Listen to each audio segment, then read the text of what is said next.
Um, the situation in Afghanistan is similar in many ways because we are in the process of going through peace talks with the Taliban.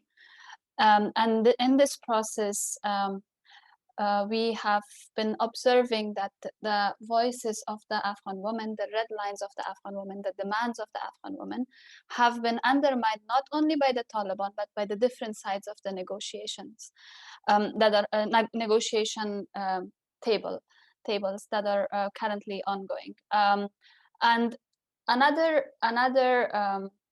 outcome, negative outcome of this peace process, peace talks that are ongoing, is that increased attacks on civilians, but also increased attacks on any voice of progress in Afghanistan by the Taliban, because they are coming into this peace negotiations from a place of power backed by the United States. The peace talks originally started with the interference of the United States government. We think that this is a peace negotiation process, a peace talk of the U.S. government with the Taliban, disregarding the Afghan government and the Afghan people. As you rightly mentioned, Hasiba, 3 women were killed earlier in March. Female judges were attacked in January. 3 other women were killed in an attack in Afghanistan last week. And these number of targeted killings have increased since start of the peace negotiations and peace talks. Since 2018, we have had 65 media and human rights workers killed in Afghanistan. So all in all, I think as we are reaching towards an end of these peace talks, and the U.S. has shared an agreement that they have come up with the Taliban, and we see an increase in targeted attacks of women, human rights activists, any voice for progress of Afghanistan. We see a risk of being eliminated again. We see a risk of being confined again. As a result of this peace process that was not inclusive, that was not representative, that did not include the voices of women, the voices of victims of war, the voices of the people of Afghanistan. There were many obstacles towards meaningful participation of Afghan women in the peace negotiations when they started back in September. The biggest problem was that the talks and the idea around peace negotiations came from the United States. And at the initial stages, they didn't involve Afghan women. They didn't even involve the Afghan government. We felt like we were being placed in a position where we have to react to a situation. And that automatically put us in a place where we had very little say. So we had to find our way around the table that was already decided, around the table that they already know what the agenda is going to be, who the participants are going to be, and what the talks are going to be. And additionally, for the Afghan people, for me as an Afghan woman, the Taliban, we always consider them a terrorist group, a criminal group who have continued to kill the Afghan people, who have continued to cause atrocities across Afghanistan, attack women's rights, girls' educations. We have a long list of the number of schools that the Taliban have continued to burn down, the number of girls that they have poisoned for going to school. They still practice in areas where that's under their control. They still continue to practice barbaric practices such as stoning of women for using their basic rights, for raising their voice, for just being women. So for us, we believed, Afghans believed, that a peace negotiation cannot start without the accountability of Taliban for the atrocities they have caused, without them taking responsibility for what they have done, without a transitional justice happening, people being held accountable for what they did. And that step was bypassed when these peace negotiations led by the United States started. They brought the Taliban around the table with some of our representatives as an equal partner in these negotiations. And that was not the right starting point for us. We had a lot to clarify with the Taliban before we started to negotiate with them. And we didn't get that chance. And we think at that stage, our voices were suppressed. In the initial talks, we never had, and this has continued to be the same. We did not have any representatives of the families of the war victims. And I think these are the people who decide the conditions of a peace negotiation with the Taliban. We did not have meaningful participation of women around the negotiation table. And the war of the Taliban against women has been a long war. During their regime, they lashed women, they suppressed women, they killed women, they stoned women, and they were against any public appearance of women in public. A woman could not go outside of the house without a male company. And sometimes that male company could be their 6-year-old son. A 6-year-old son could validate the presence of a woman outside. So there is a lot of red lines, there is a lot of stories, there is a lot of issues that we first need to tackle with the Taliban. And even during the process, while we continued to fight for our space around the negotiating table, we continued to raise our voice about our rights. We continued to also message about what we wanted from these peace negotiations. And the reaction of the Taliban, what we have heard from them, shows that they have not changed, that they still believe in those barbaric practices. They still have a definition of what the women's rights should be under a certain Islamic government that they are thinking about bringing back to Afghanistan. And currently, as we speak right now, they are preparing for another peace talk in Moscow tomorrow, where our government is going to be sitting across the table with them to discuss the peace process. And in this delegation of that, so we are in a place where we have undermined by both sides, both the Afghan government, but also the Taliban, and also our international partners, the world. We feel like that the world has left us alone, have betrayed Afghan women in this process. In this peace talk tomorrow, in the Afghan delegation, there is one woman in a delegation of 16 men, I think. And there are 0 representatives of the families of the war victims. Throughout this process, Afghan women have continued to use all the platforms that they have to talk about their demands, to ask about to share their asks from this process. We have fought this war in many fronts. We want our place in the negotiation, people. We want our red lines to be listened to. We want our voices to be listened to. We want to have a meaningful participation in this process. And in all of those fronts, we have not been able to find our space. We have not been able to find our peace. Right now, we are in a place where the US government has shared an agreement that they have come up with the Taliban. We don't know the mechanism through which this agreement was developed. This agreement includes points that we think are questionable, that we think are dangerous, that we think will undermine our constitution, and that we think will bring the Afghan people years back. All of our progress is at stake if this agreement of the US and the Taliban is implemented. This progress includes human rights, free speech, our right to education, our right to employment, our right to political participation. They are taking us back 16 years. And all of this happened while we continued to ask for our space at the negotiation table. We continued to raise our voice about what we wanted, and all of that was disregarded. And in this space, the Taliban, the terrorist group who is responsible for killing hundreds of Afghans, had a stronger support, a stronger back, a stronger platform, a stronger place in this negotiation process.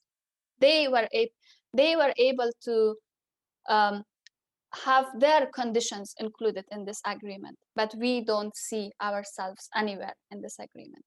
So I think, in terms of what lessons can be learned for us, I think this was a process that was imposed, and we had to fight our way into it.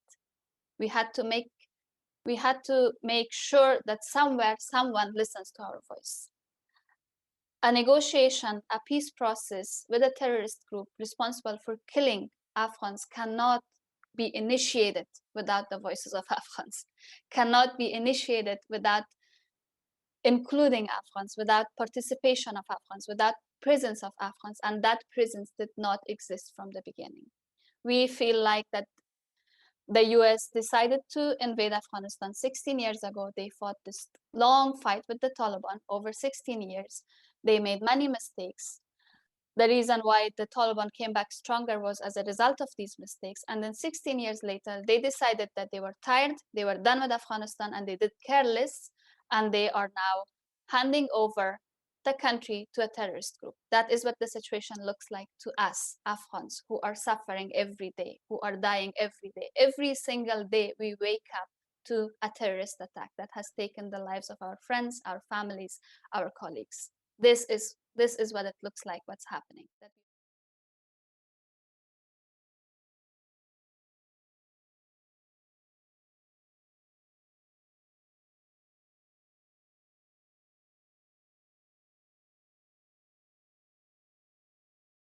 Well, this is included in the agreement that the US and the Taliban came up with, and it is nothing that we did not expect, but because but we also are aware of the interpretation, how we know how the Taliban interpret religion, and how we know how dangerous that is, and we have lived the impact of it during the Taliban regime. So um, for many Afghans, it's something that we have not endorsed the agreement at all, because we don't know the mechanism through which this was developed. Um, and before even talking about the implementation of this agreement, which the High Council of FIT is a part of it, our question is, how did you come up with this? Please let us know what was the process through which this agreement was created. Who was involved in writing this agreement? Were there women's representatives? Were there the representatives of the Afghan people? Or was it an agreement that the Taliban and the United States came up with each other? Because it does not speak for where the Afghan people are now. It does not speak for our gains. It does not speak for the rights of Afghan women. It does not speak for what we envision Afghanistan to be, considering all the sacrifices and all the loss we made in the past 16 years. 16 years ago, when the Taliban were ruling Afghanistan, Afghanistan was a different country. Now, the young people, the women of Afghanistan, we want progress, and we want to continue building on what we have gained so far. And this agreement does not look like something that would put us in a place where we would move forward. It puts us in a place where we have to go back now. We have to allow the Taliban to explain to us what our religion is, how they interpret it, and how it's going to be implemented. We feel like that in the presence of this high fiqh council, we will become a government of religious leaders, of mullahs, basically. Something maybe similar to what's going on in Iran, but with the Sunni sect of mullahs, religious leaders running the country. And that we don't see that is going to be representative of our values. We think if this agreement, I am not talking about it as if it's going to be implemented, because I don't want to endorse it. I don't want to accept it. I don't agree with it. I don't think it should be something that we even think about implementing, because we were not involved in the process of it being developed, and there is a lot in it that we don't agree with. But if that was to be implemented, that would bring Afghanistan back many years back. And it would certainly suppress not only the voices of women, anyone who is about the progress of Afghanistan, anyone who wants to see Afghanistan in a better place. And when the negotiations started, and when all of this was so one-sided, we expected this. We know that the Taliban have not changed. We know that they're a terrorist group. We know that they're an extremist group. We know what their beliefs are. So them saying that they want a high council of fiqh is not something we didn't expect from them, but we were scared that this would happen. And now we will resist it. We will not be okay with this being implemented, and we we want to question the United States as to why they were okay with this.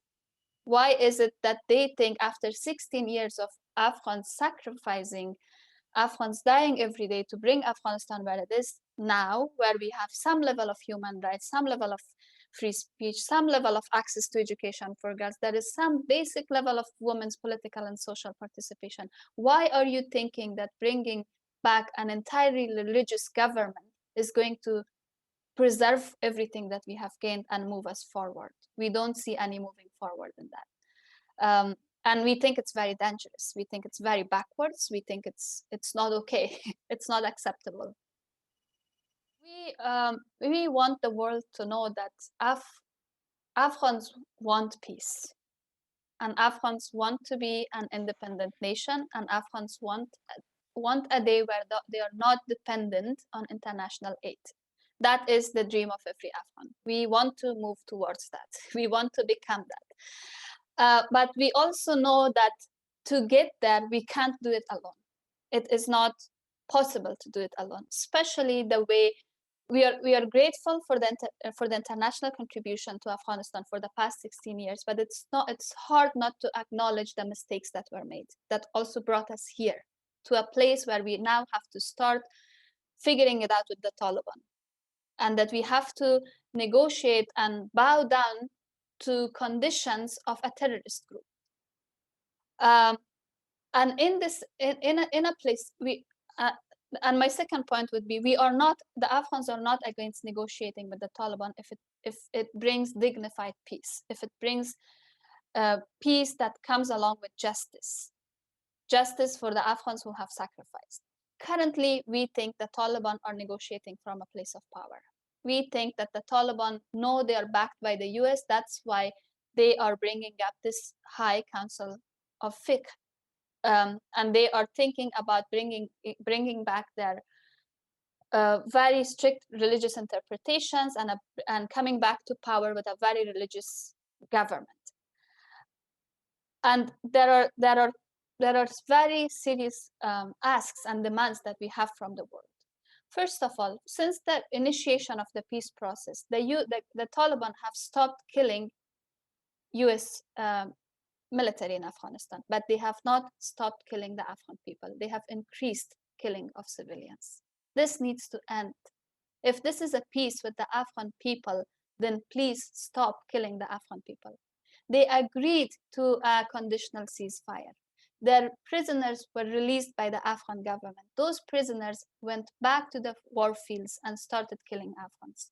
So we need the world to stand with us when we say there needs to be an end to violence. The world needs to help us ensure that the US withdrawal from Afghanistan is going to be done responsibly, that it's not rushed, that it's calculated, and that it's not going to hand over the country to the Taliban. They need to ensure that any ongoing peace talks and negotiations, including what's happening in Moscow now and what's going to happen in Turkey in April, is going to be representative and inclusive, that the Afghan voices are truly going to be there, that women are truly going to be there, and that this process needs to be monitored by the international community. They need to see what's going on here. They need to see that the women are making huge sacrifices and our rights are at stake. And this is not good for the world. This is not good for anyone.